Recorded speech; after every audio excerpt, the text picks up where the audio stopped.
जन्म लेने के तुरंत बाद मैंने अपने ड्राइवर से सबसे महंगी कार निकालने को कहा ताकि वह मुझे स्कूल से लेने आ सके। यह सब इसलिए क्योंकि मेरे दो मुँहे दोस्त ने मेरी बचपन की दोस्त को पटाने के लिए न सिर्फ इशारा किया था हमारे क्लासमेट्स को कि मैं पूरे स्कूल में अकेला गरीब स्टूडेंट हूँ, बल्कि खुद को एक छुपा हुआ अमीर खानदान का वारिस भी दिखाया था।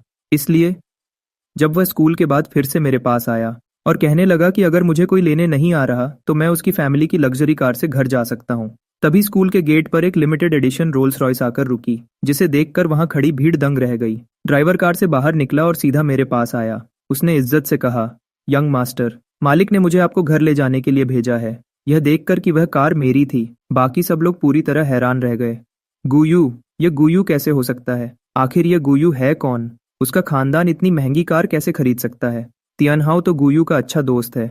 क्या तुम्हें पता है कि गुयू का फैमिली बैकग्राउंड क्या है? उस वक्त हान तियानहाओ को अपना आधा चेहरा दर्द से जलता हुआ महसूस हुआ, ऐसे जैसे किसी ने उसके मुंह पर एक जोरदार थप्पड़ मार दिया हो। एक लिमिटेड एडिशन रोल्स रॉयस, इसे खरीदने के लिए कितने सारे पैसे चाहिए होते हैं? हान तियानहाओ ने गुस्से में चुपके से अपनी मुट्ठी बंद कर ली। तब तक मैं कार के अंदर बैठ चुका था। मैंने मिरर में से हान तियानहाओ के पापा को देखा, लेकिन मेरी कार के सामने उनकी कार बिल्कुल सस्ती लग रही थी। मुझे इस तरह बदला हुआ देखकर ड्राइवर खुद को रोक नहीं पाया और बोला, यंग मास्टर, क्या आपको दिखावा करना पसंद नहीं था? मैंने अपना इरादा बदल लिया है। आज से मुझे रोज लेने और छोड़ने आया करो। जितना ज्यादा दिखावा हो उतना अच्छा है। सबसे अच्छा होगा अगर हम रोज कार बदलें। मेरी बात सुनकर वह खुश हो गया और बोला, यंग मास्टर, आपको यह बहुत पहले ही कर लेना चाहिए था। मैं ग्यू फैमिली का सबसे लाडला बेटा था। बचपन से ही घर के सभी लोग मुझे पलकों पर बिठाकर रखते थे कि कहीं मुझे चोट न लग जाए, और मेरा बहुत ज्यादा ख्याल रखते थे। मैंने पूछा, अंकल ली, क्या आज रात कोई डिनर पार्टी है? उन्होंने कहा, हाँ, ये मिस ये के साथ आपकी शादी के रिश्ते के बारे में है। बहुत बढ़िया। मैंने साफ साफ याद किया कि पिछली जिंदगी में इसी डिनर पर मेरी माँ इस रिश्ते को तोड़ना चाहती थी, लेकिन युयन की माँ हर हाल में चाहती थी कि वह हमारे खानदान में शादी करे। युयन बिल्कुल भी तैयार नहीं थी, लेकिन वह अपनी माँ की बात को टाल नहीं सकती थी। आखिर ये फैमिली पूरी तरह बर्बाद होने की कगार पर थी। ग्यू फैमिली की मदद के बिना ये फैमिली आधे साल से भी कम समय में कंगाल हो जाती। पिछली जिंदगी में मेरा दिल बहुत नर्म था।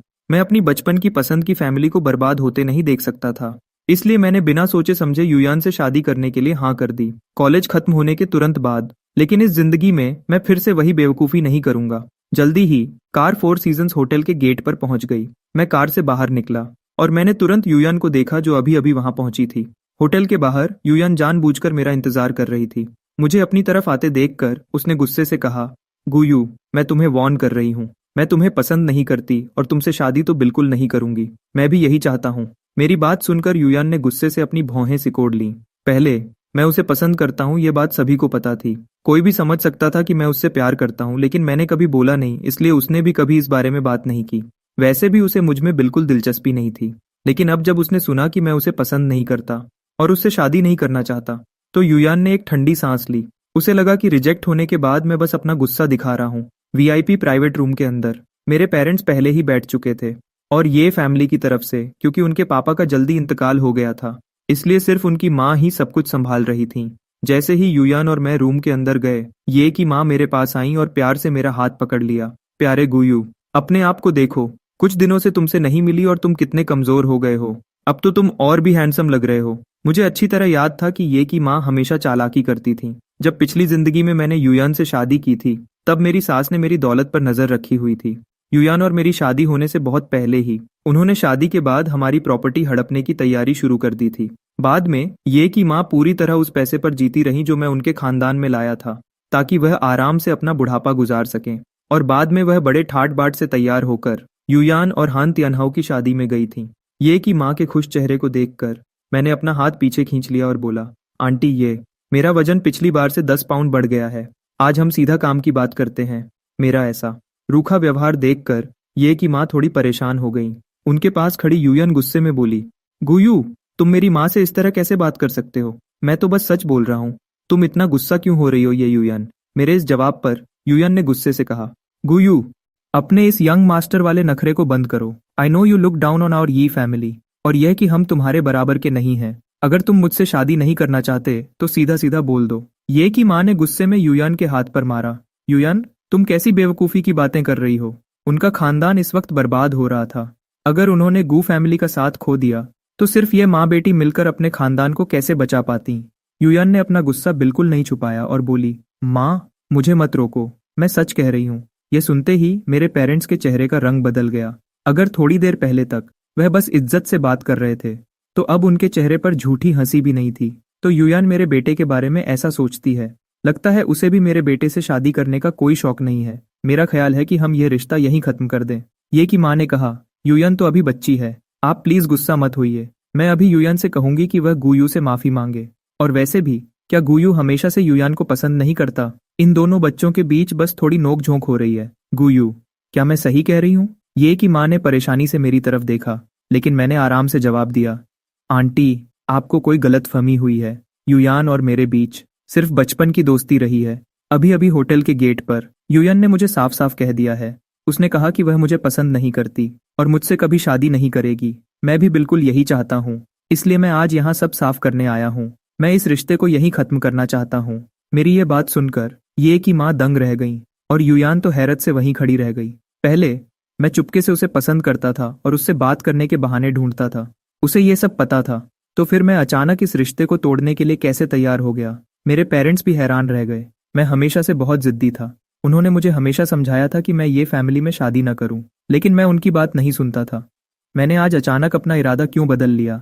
मैंने कहा, आंटी, अब खाना खाने की कोई जरूरत नहीं है। आज के बाद से हमारे दोनों परिवारों को आपस में कम मिलना जुलना चाहिए। इतना कहकर मैं खड़ा हुआ और अपने पेरेंट्स के पास गया। माँ, पापा, चलिए चलते हैं। अपने सामने बैठे अपने पेरेंट्स को देखकर मेरी आंखें थोड़ी नम हो गईं।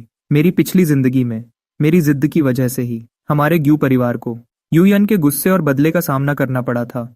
सच कहूं तो युयन एक एहसान फरामोश लड़की थी। पिछली जिंदगी में मेरे माँ बाप ने ये परिवार की बहुत मदद की थी, लेकिन बाद में जब ये परिवार ताकतवर बन गया और युयन के पास पैसा और रुतबा आ गया, तो सबसे पहले उसने हमारे गू परिवार को ही बर्बाद किया। क्योंकि युयन बहुत घमंडी और छोटी सोच वाली थी।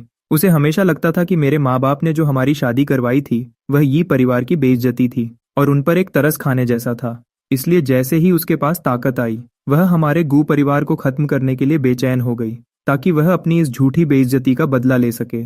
ऐसी औरत हमारे गू परिवार की मदद के बिल्कुल भी लायक नहीं थी। जब हम रात के खाने के लिए घर पहुंचे, तो मैंने अपना वजन कम करने का पक्का फैसला कर लिया। मेरी माँ ने ज्यादा कुछ नहीं कहा और चुपचाप खाने की प्लेट लेकर अंदर आई। अपने सामने उबली हुई सब्जियां और श्रिम्प देखकर मैं हैरान रह गया। मेरी माँ ने प्यार से कहा, चाहे तुम कितना भी वजन कम करना चाहो, तुम्हें खाना तो पड़ेगा ही। अब से मैं मेड से कहकर तुम्हारे लिए डाइट का खाना बनवाया करूंगी। मेरी आंखों में अपने आप आंसू आ गए। माँ और पापा का साथ होना कितना अच्छा लगता है। यह सब झेलने के बाद मुझे आखिरकार परिवार की अहमियत समझ में आई।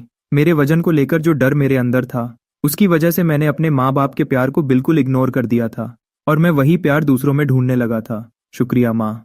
मैंने अपना सिर झुकाया और सब्जी के बड़े बड़े निवाले खाने लगा। मैंने पक्का सोच लिया था, 3 महीने के अंदर मैं जरूर पतला हो जाऊंगा। अगले दिन मुझे इतनी भूख लगी थी कि चक्कर आने लगे। जब मैंने अपना वजन नापा तो पता चला कि मेरा 5 पाउंड वजन कम हो गया है। खुश होने के बावजूद मैं जानता था कि यह सिर्फ पानी का वजन कम हुआ है। वजन कम करने के लिए लगातार मेहनत करनी पड़ती है। मैं बिल्कुल भी ढील नहीं दे सकता था। स्कूल में रोज बड़ी बड़ी गाड़ियों से आना और जाना बाकी स्टूडेंट्स को जलन से लाल पीला कर देता था। मैं अपनी डेस्क पर बैठ गया। हन तियानहाओ ने मुझे चॉकलेट का एक टुकड़ा दिया।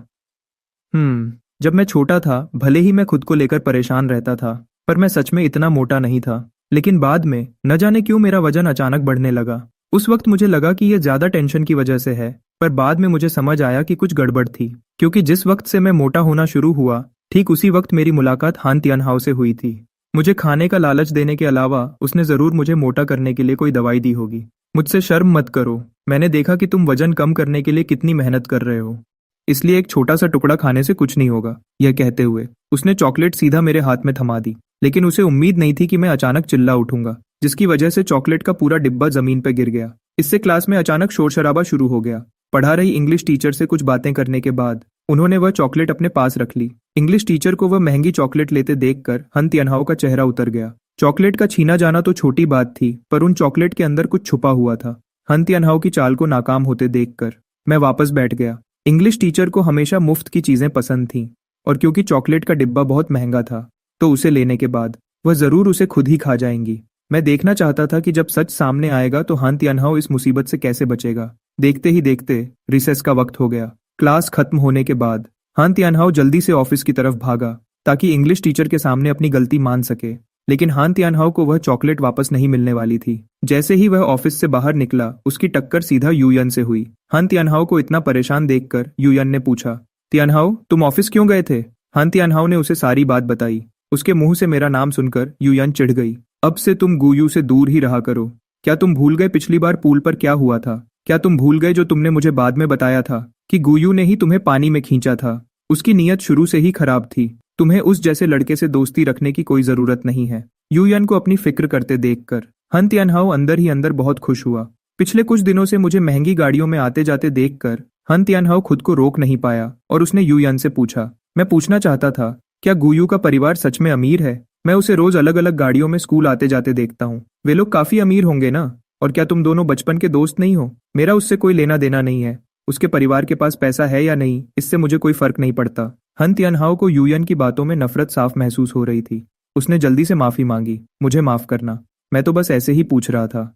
हान तियानहाओ को परेशान देखकर यूयन को आखिरकार एहसास हुआ कि उसका बर्ताव थोड़ा ज्यादा सख्त था। उसने उसे दिलासा देते हुए कहा, ठीक है, मैं जानती हूँ तुम बस इस बात से डरते हो कि कहीं मैं उसे पसंद न करने लगूं। तुम बेफिक्र रहो, मैं सिर्फ तुम्हें पसंद करती हूँ। ठीक यूयन के पीछे खड़ा मैं अभी अभी सीढ़ियों से ऊपर आया था और मैंने यह सब देख लिया। हान तियानहाओ घबरा गया और उसने यूयन को पीछे धकेल दिया। गुयू, कोई गलतफहमी मत पालना। मुझे वहां देखकर यूयन जानबूझकर हान तियानहाओ के गले लग गई। यहाँ कोई गलतफहमी नहीं है, हम दोनों एक दूसरे को पसंद करते हैं। वह बेचैन थी देखने के लिए कि मेरी आंखों में दुख और पछतावा दिखे। आखिरकार मैं पहले उससे बहुत प्यार करता था और उसके पीछे पीछे एक पालतू कुत्ते की तरह घूमता था। यहाँ तक कि उसके लिए अपना वजन कम करने की कोशिश भी कर रहा था। वह मुझे यह जताना चाहती थी कि उससे शादी न करना मेरी जिंदगी की सबसे बड़ी गलती थी। लेकिन जैसे ही यूयान मेरे चेहरे पर पछतावा देखने का इंतजार करने लगी, मैंने बिना किसी एक्सप्रेशन के उन दोनों की तरफ इशारा किया और वहां से गुजर रहे डीन को आवाज दी जो राउंड पर थे। डीन सर, यूयन और हान तियानहाओ एक दूसरे को डेट कर रहे हैं। डीन को देखकर जो सीधा उनकी तरफ आ रहे थे, हान तियानहाओ ने तुरंत यूयन को खुद से दूर धकेल दिया। जब डीन ने हान तियानहाओ और यूयन को, इन दोनों अच्छे स्टूडेंट्स को गले मिलते देखा तो उनका चेहरा गुस्से से लाल हो गया। तुम दोनों अभी मेरे ऑफिस में आओ। डीन उन दोनों को अपने साथ ऑफिस ले गए। जाने से पहले यूयन ने मुझे गुस्से से घूरा। मुझे यूयन की इस बचकानी हरकत से कोई फर्क नहीं पड़ता था। अब यूयन मेरा कुछ नहीं बिगाड़ सकती थी। क्लास खत्म होने के बाद हान तियानहाओ बिल्कुल उदास होकर क्लास में वापस आया। बाकी स्टूडेंट्स उसके आसपास जमा हो गए और पूछने लगे कि क्या हुआ था, लेकिन हान तियानहाओ सिर्फ मुझे गुस्से से घूरता रहा। तभी यूयन गुस्से में पैर पटकती हुई क्लास के अंदर आई। वह सीधा मेरे पास आई और मेरा हाथ पकड़ लिया। मेरे साथ चलो। यूयन में अजीब सी ताकत थी। वह मुझे खींचते हुए बाहर ले जाने लगी। जब मैं सोच ही रहा था कि उसे दूसरी बार कैसे सबक सिखाऊं, तभी अचानक एक हाथ मेरे सामने आया और उसने यूयन का हाथ पकड़कर कहा, छोड़ो उसे। यह आवाज बहुत जानी पहचानी थी। ये बिल्कुल वही आवाज थी जो मैंने दोबारा जन्म लेने के वक्त सुनी थी। बीच में आने वाला कोई और नहीं बल्कि ये चिंगरन थी।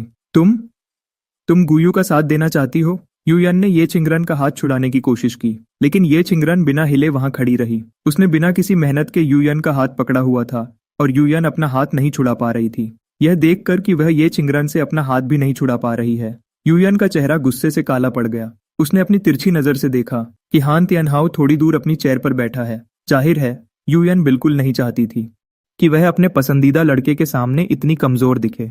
तभी ये चिंगरन अचानक हैरान रह गई और बिल्कुल वैसा ही हुआ। उसका बैलेंस बिगड़ गया और वह पीछे वाली डेस्क से टकरा गई। मैंने तुरंत दरवाजे की तरफ चिल्लाकर कहा, टीचर, यूयन लोगों को मार रही है। गुयू, अपना मुंह बंद रखो। तुम्हारे चेहरे पर शर्मिंदगी साफ दिख रही थी, लेकिन अब बहुत देर हो चुकी थी।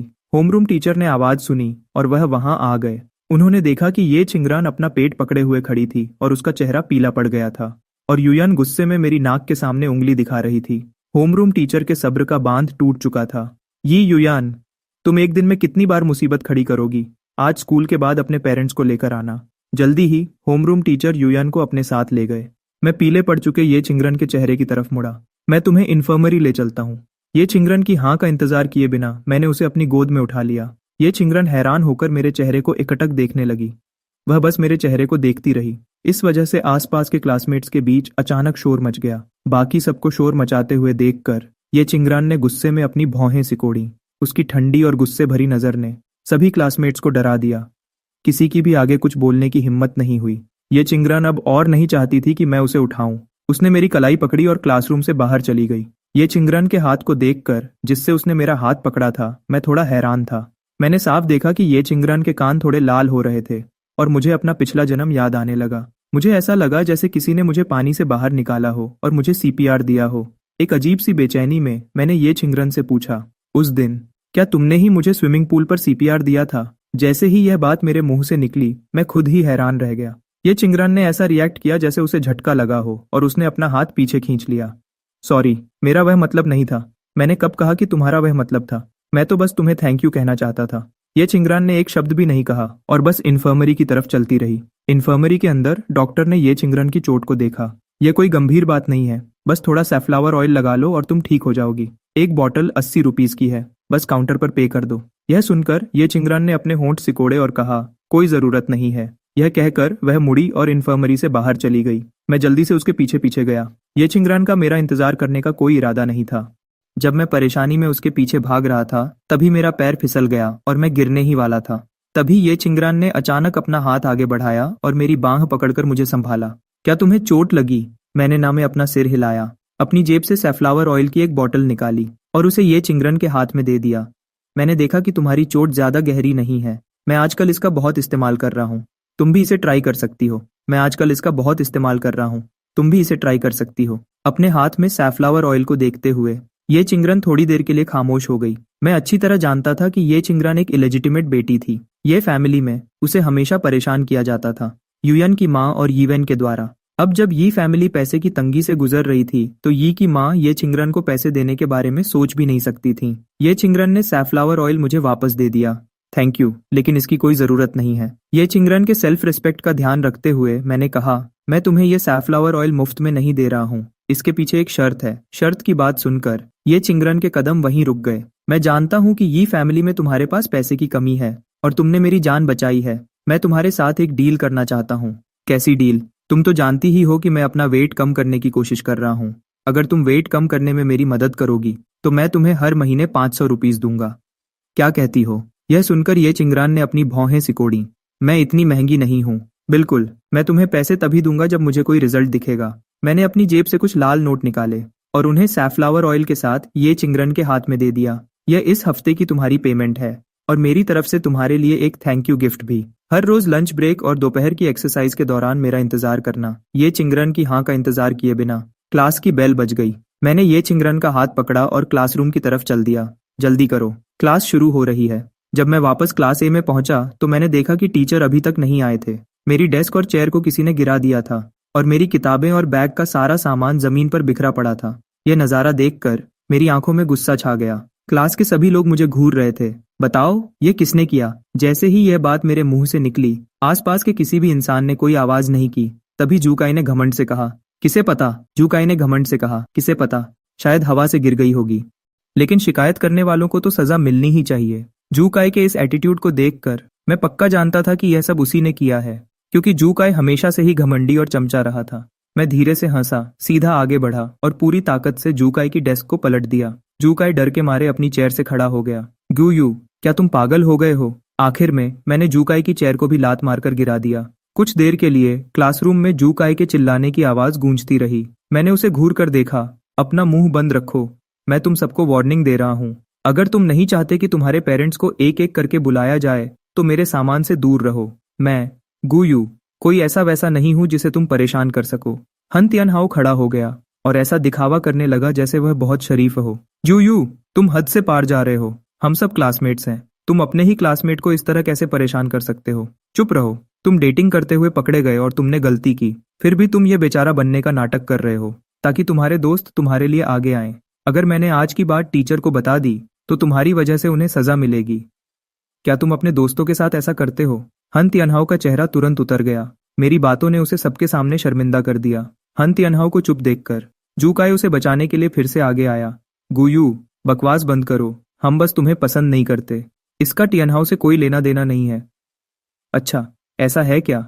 तो तुमने मान लिया कि तुमने ही मेरी डेस्क गिराई थी। आज तुमने मेरी डेस्क गिराई है, कल को तुम मुझ पर हाथ उठाने की हिम्मत भी कर सकते हो। मुझे लगता है कि मुझे सिर्फ टीचर को नहीं बुलाना चाहिए बल्कि पुलिस को बुलाना चाहिए। यह सुनकर कि मैं पुलिस को बुलाने वाला हूँ, जूकाई का चेहरा पीला पड़ गया। पुलिस को? यह सुनकर कि मैं पुलिस को बुलाने वाला हूँ, जूकाई का चेहरा पीला पड़ गया। मुझे दरवाजे की तरफ जाते देखकर वह तेजी से आगे बढ़ा और उसने मेरी बांह पकड़ ली। यू, वहीं रुक जाओ। दरवाजे के बाहर लैंग्वेज टीचर अभी अंदर आ ही रही थीं और उन्होंने जूकाई को मुझे पकड़े हुए देख लिया। मैंने जानबूझकर अपनी ताकत छोड़ दी और जूकाई के खींचने पर मैं पास में गिरी हुई डेस्क पर जा गिरा। मुझे गिरते देखकर लैंग्वेज टीचर जल्दी से मेरे पास आईं और मुझे उठाने लगीं। गुयू, क्या तुम ठीक हो? पीले चेहरे के साथ मैंने अपना सिर हिलाया। टीचर, मैं ठीक हूँ। यहाँ आखिर चल क्या रहा है? क्लासरूम में इतना कचरा क्यों फैला है? जूकाई और बाकी सब एक तरफ बिल्कुल शांत खड़े रहे। उनकी कुछ बोलने की हिम्मत नहीं हो रही थी और वह बस डर कर मेरे जवाब का इंतजार कर रहे थे। मैंने जूकाई और उसके दोस्तों की तरफ देखा। मैं जानता था कि मेरा काम हो चुका है। ब्रेक के दौरान हमारे बीच थोड़ी गलतफहमी हो गई थी। हमने आपस में बात सुलझा ली है ना? यह सुनकर कि मैंने उनकी शिकायत नहीं की, जूकाई और बाकी सब हैरान रह गए। लैंग्वेज टीचर को यकीन तो नहीं हो रहा था, लेकिन फिर भी उन्होंने मुझे उठने में मदद की। अगर गलतफहमी दूर हो गई है तो ठीक है, लेकिन मुझे पता नहीं चलना चाहिए कि कोई जानबूझकर बदला ले रहा है। यह कहकर लैंग्वेज टीचर ने साफ तौर पर हान तियानहाओ की तरफ देखा। हान तियानहाओ और युयान के डेटिंग की खबर पहले ही टीचर्स के ऑफिस में फैल चुकी थी। लैंग्वेज टीचर की उस नज़र ने हान तियानहाओ को बहुत अनकंफर्टेबल फील करवाया। क्लास के बाद जब मैं दौड़ने जा रहा था तो हान तियानहाओ खुद मेरे पास आया। उसने शर्मिंदगी के साथ अपना हाथ मेरे कंधे पर रखा। गुयू, जब जूकाई और बाकी लोग तुम्हें परेशान कर रहे थे तो मैंने उन्हें रोकने की कोशिश की थी, लेकिन उन्होंने मेरी बात नहीं सुनी। सॉरी, तुम्हें अभी चोट तो नहीं लगी ना? मैंने उसे ठंडी नजर से देखा। क्या इसका तुमसे कोई लेना देना है? यह कहकर मैं जाने के लिए मुड़ा। घबराकर हान तियानहाओ मेरे सामने भागकर आया। गुयू, मैंने अपनी गलती मान ली है, अब मुझे माफ कर दो प्लीज। घबराकर वह मेरे सामने भागकर आया। चोट यू, मैंने पहले ही मान लिया है कि मेरी गलती थी, बस मुझे माफ कर दो। ठीक है, हम सबसे अच्छे दोस्त हैं। मुझे पता है तुम इसलिए नाराज हो क्योंकि तुमने मुझसे अपने दिल की बात कही थी। और क्या इसीलिए तुमने टीचर से मेरी शिकायत कर दी? लेकिन तुम किसी पर जबरदस्ती तो नहीं कर सकते ना?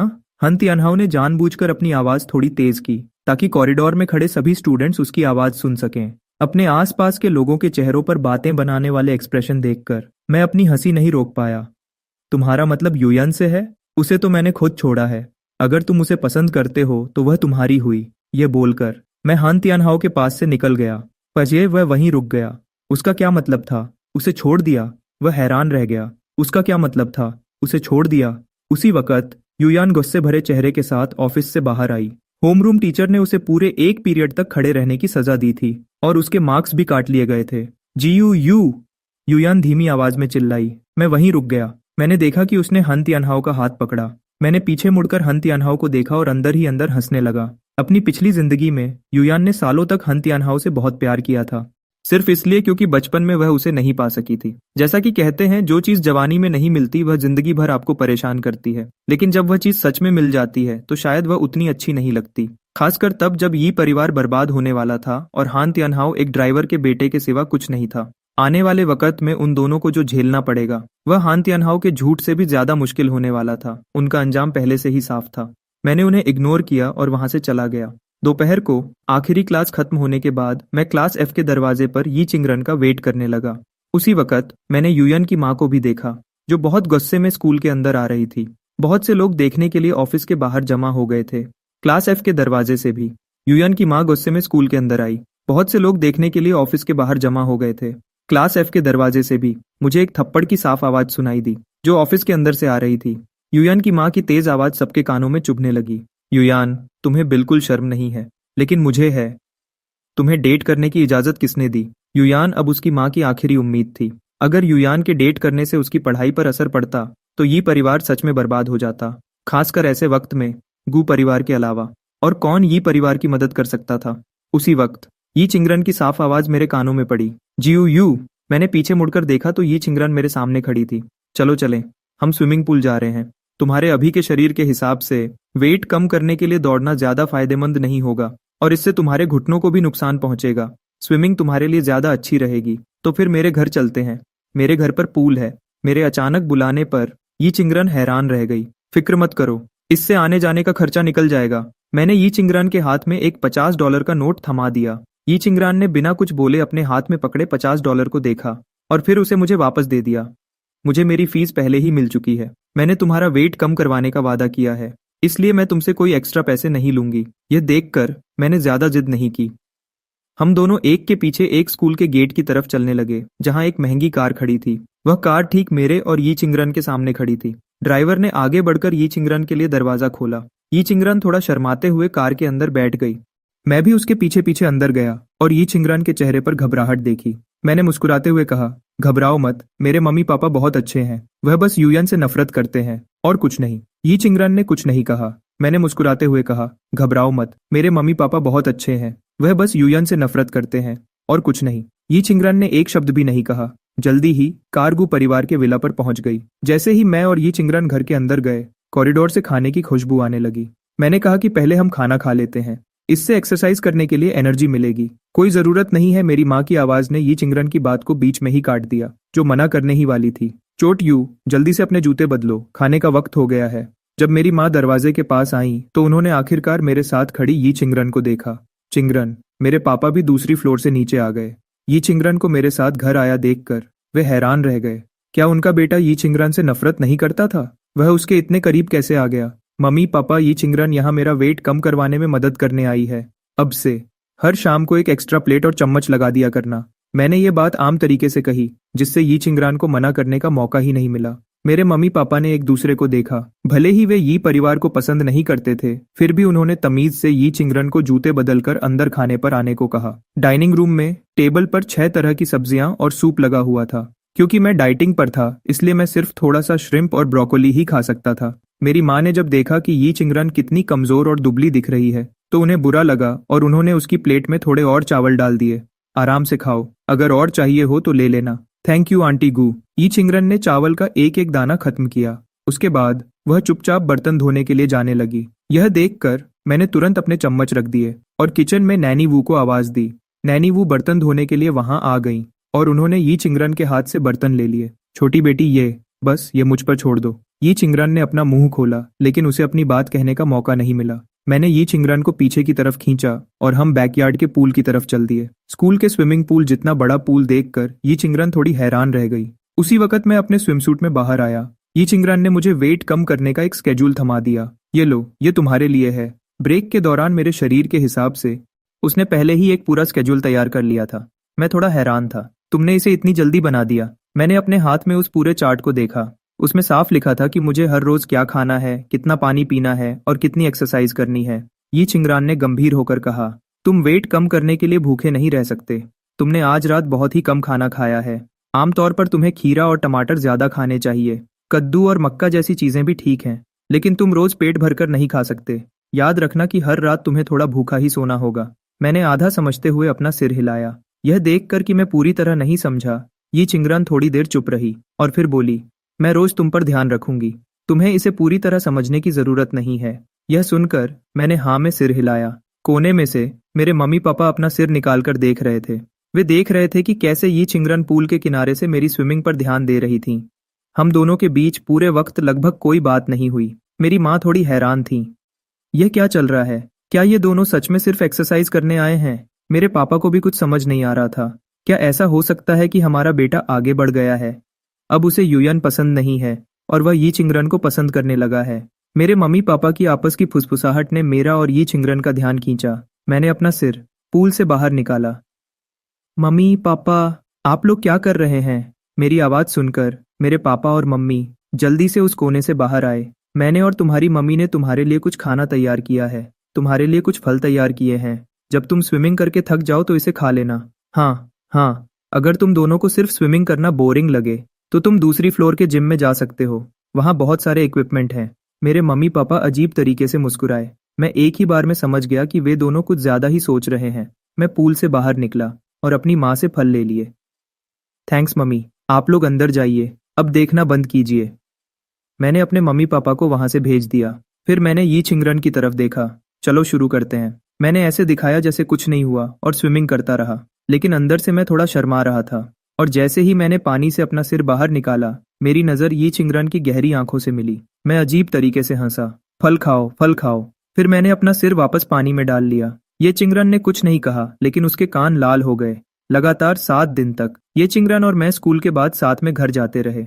लेकिन इस बात पर किसी ने ध्यान नहीं दिया, क्योंकि सभी स्टूडेंट्स का ध्यान पूरी तरह से युयान और हान तियानहाओ पर था। उस दिन पेरेंट्स को बुलाए जाने के बाद युयान का हान तियानहाओ के चक्कर में अपने घर वालों से बहुत बड़ा झगड़ा हो गया था। यहाँ तक कि उसने यी फैमिली की जायदाद लेने से भी मना करने की धमकी दे दी। उसने तो लगभग मदर यी को हार्ट अटैक ही दे दिया था। स्कूल के टीचर्स भी बिल्कुल मजबूर थे।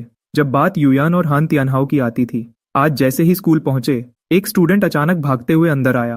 वह घबराकर चिल्ला रहा था, अरे नहीं, कुछ गड़बड़ हो गई है। जब मैंने यह सुना तो सबसे पहले मेरे दिमाग में इंग्लिश टीचर का ख्याल आया। 7 दिन बीत चुके थे, इसलिए अब तक परेशानी सामने आ जानी चाहिए थी। जाहिर सी बात है, बाकी स्टूडेंट्स को नहीं पता था कि क्या चल रहा है, लेकिन सिर्फ तमाशा देखने के लिए सभी लोग एक साथ टीचिंग बिल्डिंग की तरफ भागे। सब लोग टीचिंग बिल्डिंग की तरफ भाग रहे थे। ऑफिस से इंग्लिश टीचर की चिल्लाने की तेज आवाज आई, मिस्टर वैंग, आज आपको मुझे जवाब देना ही होगा। होमरूम टीचर भी मजबूर थे। उन्हें भी नहीं पता था कि क्या हुआ है, इसलिए उन्होंने पहले एक स्टूडेंट को भेजकर हान तियानहाओ को बुलवाया। जब हान तियानहाओ को ऑफिस में बुलाया गया तो इंग्लिश टीचर की गुस्से भरी नजर तुरंत उस पर पड़ी। हान तियानहाओ, यहाँ आओ। उन्होंने हान तियानहाओ को खींचकर होमरूम टीचर के सामने खड़ा किया और उससे पूछा, तुमने उन चॉकलेट्स में आखिर क्या मिलाया था? इंग्लिश टीचर पहले काफी पतली हुआ करती थी, लेकिन सिर्फ एक हफ्ते के अंदर उनका शरीर बहुत ज्यादा मोटा हो गया था। हान तियानहाओ का चेहरा पीला पड़ गया। मुझे नहीं पता, मैंने कुछ नहीं किया। हान तियानहाओ को इतना डरा हुआ देखकर होमरूम टीचर ने तुरंत उसका साथ दिया। मिस लू, आपका वजन खुद बड़ा है, आप मेरे स्टूडेंट पर इल्जाम कैसे लगा सकती हैं? क्या आपका मतलब है कि मेरे स्टूडेंट ने आपको जहर दिया है? मैं पिछले कुछ दिनों से डाइटिंग पर हूँ। रोज उस चॉकलेट के डिब्बे को खाने के अलावा मैंने सिर्फ चाय पी है। मैं एक हफ्ते में 15 पाउंड्स कैसे मोटी हो सकती हूँ? मैंने पहले ही चॉकलेट्स का टेस्ट करवा लिया है। रिपोर्ट में आया है कि किसी ने इसमें हार्मोन्स मिलाए हैं। हान तियानहाओ, तुम्हारी इतनी हिम्मत! दरवाजे के बाहर खड़े स्टूडेंट्स हैरान रह गए। हार्मोन्स? ये तो बहुत डरावना है। हान तियानहाओ तो कितना अच्छा है, वह इंग्लिश टीचर को ऐसी दवा कैसे दे सकता है? स्टूडेंट्स ने पहली बार ऐसी कोई बड़ी खबर सुनी थी और इस वजह से होमरूम टीचर का चेहरा उतर गया। उन्होंने लैब रिपोर्ट पर लिखा हुआ फैसला देखा और हान तियानहाओ को खींचकर पूछा, हान तियानहाओ, क्या यह सच है? क्या यह तुमने किया है? हान तियानहाओ का चेहरा सफेद पड़ गया। उसने कभी नहीं सोचा था कि एक चॉकलेट का डिब्बा बात को इतना बड़ा बना देगा। ये मैं नहीं हूं, मैंने नहीं किया। तुम अभी भी झूठ बोल रहे हो। इतनी कम उम्र में तुम लोगों को दवा देकर नुकसान पहुंचाना सीख गए हो। बड़े होकर तुम क्या बनोगे? अपने पेरेंट्स को फोन करो और उन्हें अभी यहाँ बुलाओ। इस बात का फैसला आज ही होगा। इंग्लिश टीचर हान तियानहाओ को खींचकर फोन के पास ले गई। ठीक उसी वक्त युयान आगे आई। वह दवा और चॉकलेट्स मैंने ही वहां रखी थी। इसमें हान तियानहाओ की कोई गलती नहीं है। कोई भी देखकर समझ सकता था कि युयान हान तियानहाओ को बचाने के लिए खुद पर इल्जाम ले रही थी। युयान ने आगे बढ़कर हान तियानहाओ को अपने पीछे किया। मैंने दवा मिलाई थी। अगर पेरेंट्स को बुलाना है तो मेरे बुलाओ। उसी दोपहर युयान के पेरेंट्स को बुलाया गया। जब मदर यी को पता चला कि उनकी बेटी हान तियानहाओ की गलती अपने सिर ले रही है, तो उनकी नजर में हान तियानहाओ की इज्जत और भी गिर गई। लेकिन बात यहीं खत्म नहीं हुई। इंग्लिश टीचर पुलिस को बुलाने पर अड़ी रही और उन्होंने युयान को सजा देने की मांग की। मदर यी के बार बार माफी मांगने के बाद उन्हें न सिर्फ 2 लाख का हर्जाना देना पड़ा, बल्कि युयान को स्कूल से एक बड़ा डिमेरिट भी मिला। उस दिन मेरा मूड बहुत अच्छा था और वर्कआउट करने के लिए मुझमें और भी ज्यादा एनर्जी थी। अपने नए जन्म के 10 से ज्यादा दिनों में मैंने पहले ही 20 पाउंड वजन कम कर लिया था, लेकिन अब से वजन कम करना और भी मुश्किल होने वाला था। पर चलो, कम से कम एक अच्छी शुरुआत तो हुई थी। एग्जाम्स पास आते देख सभी स्टूडेंट्स दिल लगाकर पढ़ाई कर रहे थे। रोज प्रैक्टिस टेस्ट देने के अलावा सभी लोग अपनी किताबों में डूबे रहते थे। लाइब्रेरी के अंदर मैं ध्यान से पढ़ रहा था, तभी अचानक मेरे सामने वाली कुर्सी पर किसी ने लात मारी। मैंने गुस्से से देखा और जब सिर उठाया तो सामने सच में युयान खड़ी थी। मैं बहुत परेशान हो गया। तुम्हें क्या चाहिए? पिछली बार चॉकलेट वाला कांड तुमने ही करवाया था ना? तुम्हें ऐसा क्यों लगता है कि मैंने किया? हान तियानहाओ के अलावा सिर्फ तुमने ही उन चॉकलेट्स को हाथ लगाया था और तुम अभी भी कह रहे हो कि तुमने नहीं किया। तो तुम हान तियानहाओ के बजाय मुझ पर शक क्यों कर रही हो? युयान ने नफरत से देखा। हान तियानहाओ बहुत अच्छा है, तुम्हारी तरह नहीं गुयू। मुझे पहले क्यों नहीं पता चला कि तुम इतने बुरे हो? मैंने अपनी किताब बंद की और बिना किसी डर के बोला, अगर तुम्हारे पास दिमाग है तो खुद जाकर पता करो। अगर तुम्हें कोई सबूत मिले कि मैंने किया है तो तुम खुशी खुशी मेरी शिकायत कर सकती हो, लेकिन अगर कोई सबूत नहीं है तो मेरे सामने अच्छी बनने की कोशिश मत करो। यह बिल्कुल बेवकूफ़ी है। मेरी बातों से गुस्सा होकर युयान ने टेबल पर हाथ मारा और मुझे मारने के लिए खड़ी हो गई। अगले ही पल किसी ने युयान का हाथ